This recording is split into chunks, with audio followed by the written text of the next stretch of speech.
오늘은 교회절기로 성령 강림절기입니다. 그리고 교회적으로는 교구 공동체의 날입니다. 우리 교회가 공동체가 되었는가 하는 확인을 하고 증표를 가지려고 하는 그런 날인 것이죠. 지금까지는 교회절기로 부활주일을 지난 다음에 부활주일 첫 주일, 두째 주일, 셋째 주일에서 신세기 영대였지만 오늘부터는 성령 강림절이라 그래서 온 교회가 다 붉은 색깔로 장식이 되어져 있는 것을 여러분도 느낄 것입니다.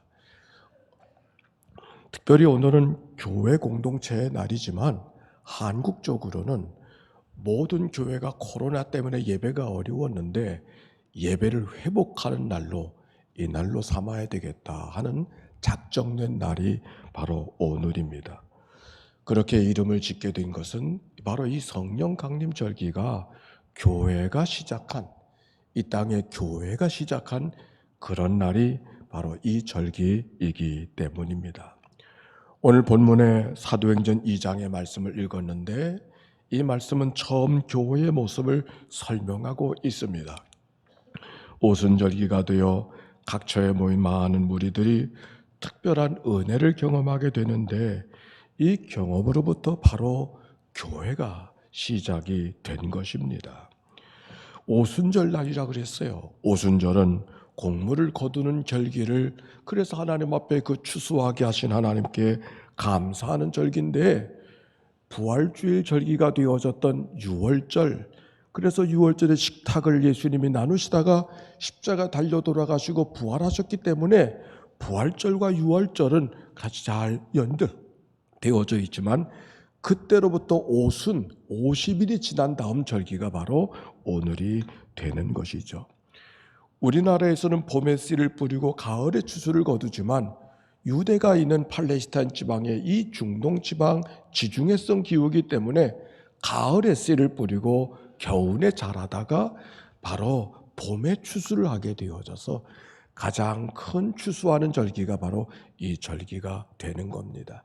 그래서 추수하게 하신 하나님 앞에 감사하기 위해서 모든 추수를 다 마친 다음에 백성들이 예루살렘에 모여서 하나님을 향하여 찬양하고 예배하고 감사하는 절기가 오순절기인데 바로 그 오순절기에 모였던 사람들이 하나님의 특별한 은혜를 경험하게 되는 것이죠. 감사하는 절기에 하나님의 특별한 은혜가 임했다. 코로나 때문이기도 하지만 코로나 덕분에 하나님이 주신 은혜가 있습니다. 그 은혜를 나누려고 하고 그 은혜를 감사로 바꾸어 하나님 앞에 예배하는 날이 오늘인데, 오순절기에 감사하던 절기에 하나님의 특별한 은혜가 그들 가운데 임했다면 오늘 여러분에게도 하나님의 특별한 은혜가 모두에게 임하게 되기를 바랍니다. 그 오순절 부어주신 하나님의 은혜가 무언가 오늘 성경에 기록이 되어져 있어요. 사도행전 2장 2절부터 4절까지 같이 한번 읽어봅시다. 시작. 호련히 하늘로부터 급하고 강한 바람 같은 소리가 있어 그들이 앉은 온 집에 가득하며 마치 불의 혀같이 갈라지는 것들이 그들에게 보여 각 사람 위에 하나씩 임하여 있다니 그들이 다 성령의 충만함을 받고 성령의 말하게 하심을 따라 다른 언어들로 말하기를 시작하니라. 호련히 하늘로부터 급한 강한 바람 같은 소리가 있고 불의 여같이 갈라지는 것이 보여지더니 성령의 말하게 하심을 따라 다른 언어로 말하기를 시작하게 되었다고 하는 말씀. 그것이 무엇인지 명확하게는 잘 표현할 수 없지만, 그래서 바람 같고 소리 같고 불 같다고 이야기했지만 분명한 것은 아무도 부정할 수 없는, 아무도 거역할 수 없는 특별한 은혜가 임한 것이죠. 볼 수 있었고 들을 수 있었고 느낄 수 있었던 그 특별한 은혜가 그들 가운데 있음을 이야기하고 있는 거예요. 초대교회 성령의 역사, 그것이 어떤 역사인가? 첫째, 그거는 체험적 신앙이 시작이 된 줄로 믿습니다. 체험적 신앙. 우리 감리교인의 신앙이 무언가, 그건 체험적 신앙을 강조하고 체험적 신앙을 갖고 있음을 이야기할 수 있는 사람이 감리교인이에요. 그건 마치 모세가 시내산에서 하나님을 경험했듯이 예수님이 세례받을 때 성령의 도우심과 하나님의 음성을 들음을 경험했듯이 부인할 수 없어 언제든지 기억할 수 있었듯이 하나님의 특별한 은혜가 초대교회 바로 그들 가운데 임하게 되어졌다고 하는 말씀이에요. 여러분, 기독교는 부활의 종교지만 예수님의 부활했다고 다음 날 교회가 시작하지 않았어요. 그들이 바로 성령의 특별한 은혜를 경험하고 역사를 경험하고 하나님과 인격적인 삶을 경험한 다음에 그들이 교회가 되어진 것이었습니다. 오늘 여러분에게도 그런 은혜가 있어야 되는 거예요. 저의 삶에도 어떤 은혜가 있는가 생각해 보니까 특별히 두 가지 사실이 제게 늘 기억되어져요. 내가 처음으로 하나님을 인격적으로 경험했던 사실. 저는 목사의 아들로 자라났기 때문에 늘 교회가 제 삶의 운동장이요, 놀이터요, 공부방이요, 친구들도 만나고 늘 그렇게 살았으니까 교회가 제게 특별하지 않았어요. 그리고 살았어요. 그런데 고등학교를 마치고 신학교를 가야 한다는데 내 마음속에 신학교 갈 준비가 안 되어져 있는 거예요. 그러던 어느 날 독립문 성결교회 이명재 목사님이 오셔서 고3 때 부흥회를 하고 있었는데 그 부흥회 동안에 하나님이 내게 특별한 은혜를 주시어서 하나님이 그저 하늘의 하나님인 줄 알았더니 그 하나님이 내 하나님이 되어지고 하나님이 그저 이 세상을 지으신 하나님인 줄 알았더니 나의 죄를 위해서 십자가에 죽으신 그리스도요. 세상에 많고 많은 사람들이 있지만 나를 얼마나 사랑하시는지. 사실은 목사가 되어야 된다고 하는 환경에 자랐지만 저는 목사를 나 같은 사람이 되면 안 되겠더라고요. 그래서 나 같은 사람은 목사가 될 수 없다고. 목사가 안 되겠, 나쁘진 않으니까 안 되겠다는 소리는 아니지만 지금은 아니라고 이야기하던 나에게 하나님이 내게 인격적으로 다가오셔서 하나님이 나를 사랑하신다는 것을 깨닫게 되어졌을 때 나는 말도 잘할 줄 몰라요. 내가 근데 부족한 게 많아요. 나는 재주도 없어요. 나 같은 사람은 목사 될 수 없잖아요. 이야기하던 나에게 하나님이 이렇게 말씀하셨어요. 사랑할 수 있지 않냐? 사랑할 수 있지 않냐? 그래요. 내가 남들보다 더 열심히 설교하고 더 똑똑하게 무언가 하는 일은 내가 제대로 할 수 없을 것 같지만 누군가를 사랑하는 건 제가 할 수 있을 것 같아요. 당신이 내게 사랑하신 것처럼 내가 사랑하는 일은 할 수 있을 것 같아요. 아니, 그건 더 잘할 것 같아요.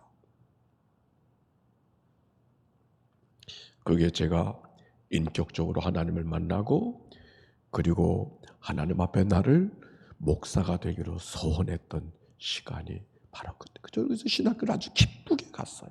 아주 감사하게 갔어요. 두 번째 만남은 강화 첫 목회를 여기 바로 이 마그네 거기서부터 저 진강산까지가 강화 사람들 아는데 마그네부터 진강산까지가 거기가 다 제 목회고 99골짜기. 그땐 대학원을 안 해도 신학교를 이제 목회를 할 수가 있었으니까 4년 딱 하고 군대 마치고 신학 목회 현장에 갔는데 열심히 하면 되는 줄 알고 열심히 했지만 이게 열심히 하는 것도 한계가 있잖아요. 바닥에 다 드러나가지고 이제 할 수 없다고 생각했을 때 예수님이 금식기도 하셨더라고요. 그래서 바닥이 드러나서 금식기도 장기간 금식기도를 시작을 했어요. 11회째 되는 날이었어요. 하나님 나게 목사를 만들어 주셨는데 그땐 하나님은 난 바닥이 드러나서 더 이상 할 게 없네요. 내가 나를 봐도 우습습니다. 그래서 하나님 앞에 머리를 빡빡 깎고 뭐 어디 그때는 갈 데도 없었어요. 그러니까 예배당 한쪽 구석에다가 이렇게 옆에 있으면 그 기도실 같은 데 양쪽에 있었잖아요. 옛날 예배당은. 이제 거기를 거처로 삼고 밥을 안 먹으니까 집에 갈 일도 없더라고. 그래서 거기 있고 거기서 하나님 앞에 기도하고 그 새벽 기도 다 인도하면서 11회째가 되어지는 날 하나님께서 내게 아버지의 음성으로 찾아오셨어요. 그리고 이렇게 말씀하셔요. 분명히 들은 건 아버지인데, 아버지의 음성인데, 아버지는 이미 세상을 떠나셨으니까 아버지가 말할 리가 없잖아요. 경렬아, 너는 좋은 목사 되거라. 이 머리가 울림통이 돼가지고 온 머리가 울림통이 돼. 경렬아, 이런 작은 소리가 아니에요. 새벽기도 끝나고 이렇게 비몽사몽간에 있던 나에게 소스라치게 일어나서 경렬아, 천지가 울리는 것처럼. 그런 아주 저희 아버지가 음성이 좋으시거든요. 아주 명쾌한 성악가의 음성으로 좋은 목사 되거라. 목사인가를 되물어야 됐던 그때 하나님이 내게 목사인 것을 확인해 주시고 내가 해야 될 일을 다시 고백하게 해주셨던 그때의 경험. 인격적으로 하나님을 만났던 그 고등학생 때의 경험과 첫 목회 때 목회를 하고 있었지만 나를 하나님이 목사를 만들어 주셨는가에 대한 소명감이 다시 한번 새롭게 경험되어졌던 이 경험은 잊을 수가 없어요. 지난주 웨슬레 목사님의 이 체험의 이야기를 이야기했지만 요산 웨슬레 목사님도 그때만 있었던 것이 아니고 1738년 5월 24일 가슴이 뜨거워졌 그때만이 아니라 그 이듬해 1739년 1월 1일 초하룻날 페더레인이라고 하는 애찬회에 그가 참석해서 같이 떡을 나누고 기도하는 자리에 새벽 3시까지 기도하게 되어진 바로 그때 하나님의 뜨거운 은혜를 경험하게 되어지고 뒤집어져서 하나님의 능력을 경험했음을 그가 일기 속에 적고 있습니다. 그의 일기는 이렇게 적고 있습니다. 많은 사람들이 놀라운 기쁨으로 소리쳤다. 많은 사람들이 땅으로 떨어졌다. 전능하신 하나님의 현존을 경외와 놀라움으로 사로잡힌 다음 우리는 한 목소리로 외쳤다. 오 하나님, 우리는 당신을 찬양합니다. 우리는 당신이 내 주님이 되었음을 깨닫습니다. 그러니까 웨슬레 목사님이 그렇게 물불을 가리지 않고 기회가 있을 때마다 복음을 전하는 전도자가 되어져서 구름대 같은 하나님의 사람들을 변화시키고 오늘의 감리교회의 초석을 이루게 된 것입니다. 오늘 여기 성경에도 보세요. 모인 사람들이 얼마나 다양한지 바데인, 메데인, 엘람인, 애굽인, 구레네인, 본도인, 아시아인, 부르기아 15개 이상의 지방 사람들이 얼마나 다양한 사람이 모였는지. 그런데 다양한 사람들 말도 다르고 풍습도 다르고 언어도 달랐지만 그들이 모여 함께 통하는 말을 하고 있었다. 전혀 상상할 수 없었던, 이해할 수 없었던 놀라운 일들이 벌어진 거예요.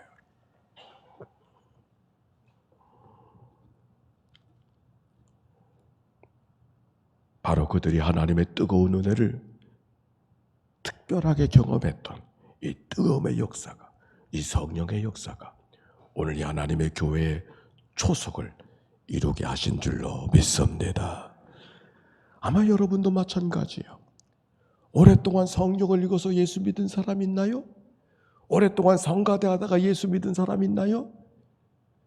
오랫동안 주일학교 선생님의 얘기 듣다가 예수 믿은 사람 있나요? 아니에요. 우리의 믿음의 정석은 언젠가 한 번은 변곡점이 있었을 거예요. 조금 더 다른 말하면 내 안에 죄 때문에 어찌할 수 없어서 하나님 앞에 항복했던 그 자리가 인격적으로 주님을 만났던 자리고, 바로 그 자리 없이는 정말 내 예수 믿는 사람인가? 되물어봐야 돼. 하나님의 은혜라고 하는 것은 은혜 받으려고 해서 은혜 받는 것이 아니라 내가 하나님 앞에 얼마나 죄인인가를 깨닫게 되어졌었을 때 그 죄는 공부해도 안 되고 노력해도 안 되고 애써도 안 되는데 예수 그리스도의 십자가의 피값으로 해결해 주셨음을 경험하게 되어지고 고백하게 되어졌을 때 비로소 그리스도인이 되는 거죠. 오늘 성경은 바로 그 역사를 기록하고 있는 것이죠. 그래서 그들이 방언을 하게 되어졌어요. 특별한 은혜의 체험을 갖게 된 것이에요. 오늘 살아가는 성도님들에게도 그런 은혜와 축복이 있어서 체험적인 신앙을 갖고 뜨거운 마음으로 하나님을 섬겨가는 그런 은혜가 있게 되기를 바랍니다. 그런데 성경에 보니까 그 방언보다는 예언을 받으라 그렇게 말씀하셨어요. 그런데 내 목회 속의 경험해 보니까 예언보다 더 귀중한 것은 믿음의 은사들이라고. 여러 가지 실망하고 좌절할 수밖에 없는 사람, 없는 환경 속에서도 믿음의 은사를 가진 사람은 긍정적으로 말해요. 밝게 얘기해요. 믿음이. 가르치는 은사도 중요하고 치유의 은사도 중요하고 여러 가지 은사가 있지만 그러나 하나님의 역사는 그렇게 초월적이고 초자연적인 것만 하나님의 은혜는 아닙니다.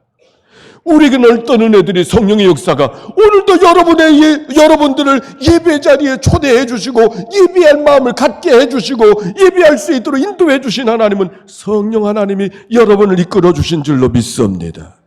우리의 모든 삶이 어떤 순간만이 아니라 우리의 모든 삶이 호흡 없이는 살아갈 수 없는 것처럼 하나님 없이는 존재할 수 없는 것처럼 우리의 모든 삶이 다 하나님의 손 안에 있는 거에 다만 우리가 경험하지 못할 뿐이지. 톨스토이가 그 얘기 속에 이런 말이 있어요. 물고기들은 물이 뭔지를 모른대요. 말도 안 되죠? 정말 그래요. 물고기는 물이 뭔지를 모른대. 그러다가 언제 태풍이 불고 바람이 불어서 물결이 칠 때 아하 이게 물이로구나. 평안할 때는 하나님을 잊어버리고 살 때가 많죠. 그런데 언제 이런 사건 만나고 저런 사건 만나고 이런 아픔 만나고 저런 통증을 느껴서 인간이 인간만으로 사는 게 아니네 고백했을 때 하나님의 세상임을 고백하고 무릎을 꿇고 눈을 떠서 하나님을 바라보는 내가 다 알아요. 여러분마다 다 그런 경험이 있어서 여기 앉아 있는 거예요. 그런 경험이 없었다면 여기 있을 리가 없어요. 이 세상이 내 세상인데 왜 여기 있어요? 모든 게 성령의 역사인 줄로 믿습니다. 지난 주간만 하더라도 제게는 이런 일들이 있었어요. 교구 공동체의 날이 다가오긴 하는데 이걸 계속 해야 되나 말아야 되나 하는 그런 생각이 참 여러 가지 마음의 갈등이 심했었습니다. 더욱이 목요일, 금요일 날, 수요일, 목요일이 어려웠기 때문에 이걸 어찌해야 되나 두 가지 마음이 그냥 계속 이렇게 마음을 두드리고 아마 여러분들도 그러시지 않은지 모르겠어요. 저는 교회를 이끌어가는 책임자로서 그런 마음을 그래서 목요일, 금요일은 하루 종일 이걸 어떻게 해야 될까? 그래서 우리가 금요일 아침마다 분별을 하려고 했는데 그게 쉽지가 않더라고요. 저녁 시간 마지막 타임에 이 모든 책임자들, 우리 장로님들이 다 오시고 훌륭한 책임자들이 오셔서 만나야 됐던 이유가 있었지만 그거 뒤로 하고 먼저 이것에 대한 분별을 했습니다. 이거를 해야 될 건가? 좀 더 연기해서 다시 해야 할 건가? 제가 하나님이 제게 주신 마음을 먼저 나누고 침묵으로 잠시 눈을 감고 기도한 다음 눈을 뜨지 말고 제가 이렇게 말했어요. 제가 여러분과 나눈 이 마음과 다른 마음을 갖고 계신 분이 계시면 조용히 손을 들어달라고. 눈을 감고 조용히 손을 들어달라고. 그런데 모든 분들이 다 일치된 마음이었어요. 그래서 오늘이 만들어진 것이죠. 근데 그렇게 이것을 해야 될 건가 말아야 될 것인가에 대한 것이 분별되니까 그 다음 찾아오는 은혜가 있어요. 그게 뭔가? 평안이었어요. 성경도 말하잖아요. 보혜사 성령을 보내주시리니 그가 모든 것을 가르치시고 모든 것을 생각나게 하시리라. 그렇게 말씀하신 다음에 이어진 말씀이 뭔지 아세요?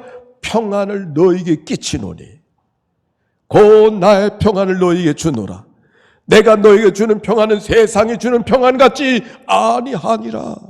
평안하기 때문에 평안한 것이 아니에요. 평안할 수 없지만 주어지는 평안, 그게 하나님이 주신 평안, 성령의 평안이에요. 그 평안함이 우리 가운데 왔어요. 아니, 내 경험은 평안만 주신 게 아니더라고요. 그 다음날 새벽에 새벽 기도 인도하고 여기 앉아 있는데 저 밑바닥으로부터 마음이 따뜻해지는 것을 느낄 수가 있었어요. 희열, 기쁨, 설렘, 기대감. 더 불안해지는 게 아니고 평안만이 아니라 설레임, 따뜻함, 기대감. 성령의 표정이 일상에서도 그렇게 나타난다는 말이에요. 이럴까 저럴까 하는 일들이 얼마나 많이 있어요.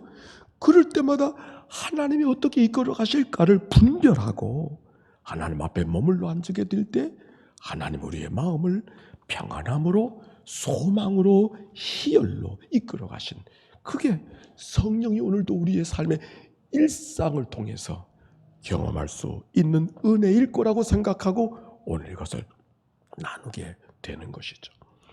초대교회가 그 체험으로부터 시작되어졌던 것처럼 여러분의 삶에도 그런 은혜가 날마다 더하게 되시기를 바랍니다.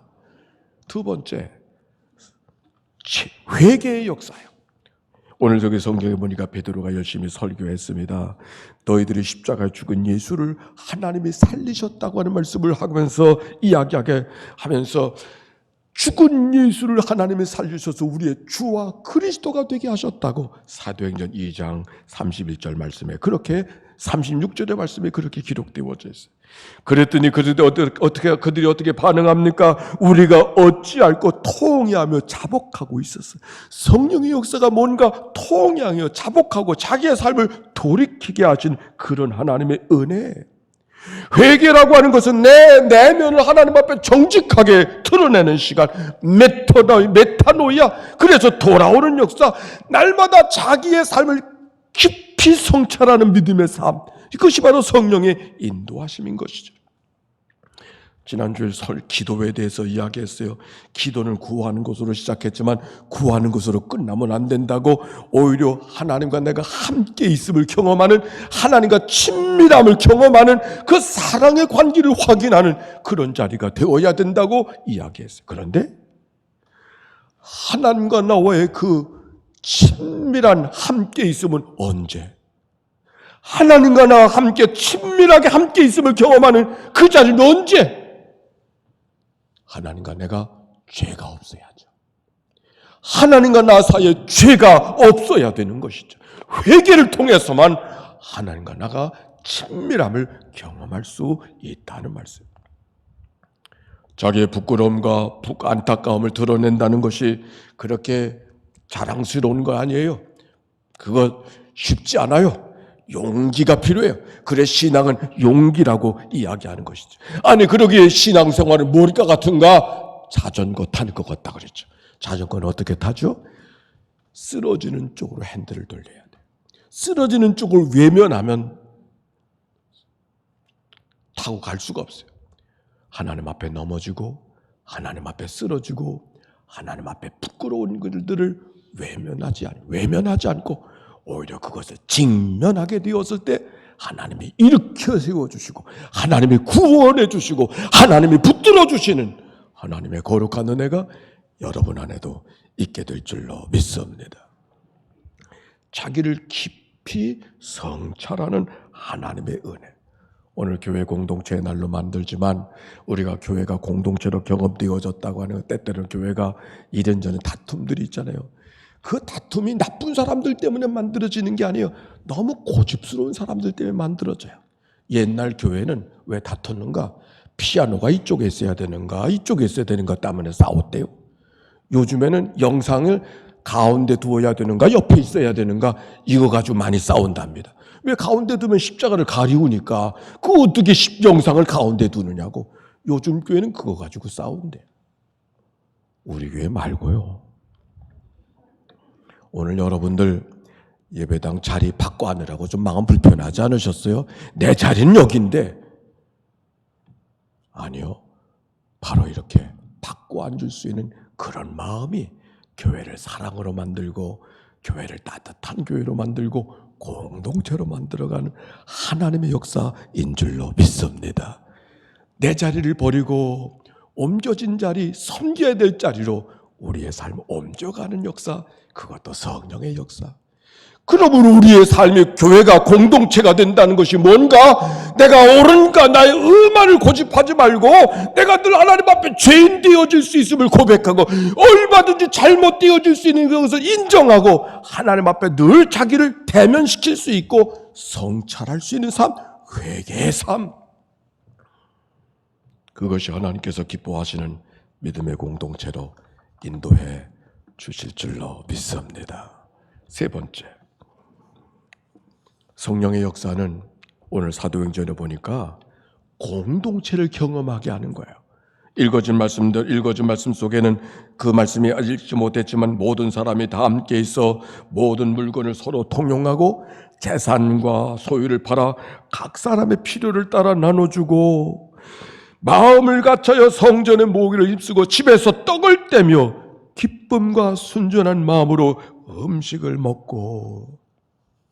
그게 어떻게 가능한 거예요? 그런데 그럴 수 있는 거, 사랑하는 사이가 되어지는 거.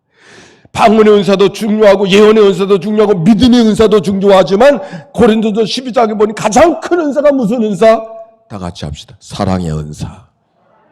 사랑하는 일이 은사 중에 은사라. 더불어 살아가는 은사. 최고의 은사. 그게 성령의 체험의 역사고 은혜의 역사인 것이죠. 오늘 교회 공동체를 경험하는 날 하나님이 제게 주셨던 마음은 이런 마음이었습니다. 분별이 안 돼서 이래야 될까 저래야 될까를 이 생각 저 생각으로 막 엉켜 있었을 때 하나님이 내게 허락하신 마음은 나눔 플로잉, 이웃들과 함께 뭔가를 나누려고 하는 이것은 하나님이 기뻐하시는 일이 아닌가. 초대교회의 모습을 따라서 서로의 필요에 반응하고 소유를 나누는 교회가 되고자 하는 일, 이게 얼마나 귀한가. 그것 때문에 교육하고 그것 때문에 설교하고 그것 때문에 교회로 살아가는 건데 그게 없어진다면 그게 뭐 껍데기만 있는 교회? 예배를 그만두지. 그런 마음을 하나님이 주셨어. 이거는 포기해야 될 일이 아니라 하나님이 기뻐하신 일이기 때문에 이거는 해야 하는 것이구나. 그러고 나니까 문제들이 없었어요. 사실 준비가 부족하다는 게 두 번째 문제였어요. 그런데 하나님이 이런 은혜를 주시더라고요. 언제 완벽해서 준비하려고 하는가? 완벽하면 내가 내 자랑거리 삼으려고 하지. 오히려 부족하지만 부족한 가운데 채워주시는 은혜가 있을 거다. 그 은혜만큼 나누고 부족하면 더 하나님께 은혜를 구하며 살아가는 삶이 내가 살아가야 될 삶이 아닌, 넉넉해야 되는 것이 아니라 부족하지만 부족한 가운데 채워주시는 은혜, 그게 오늘 우리가 기다려야 될 은혜 아닌가.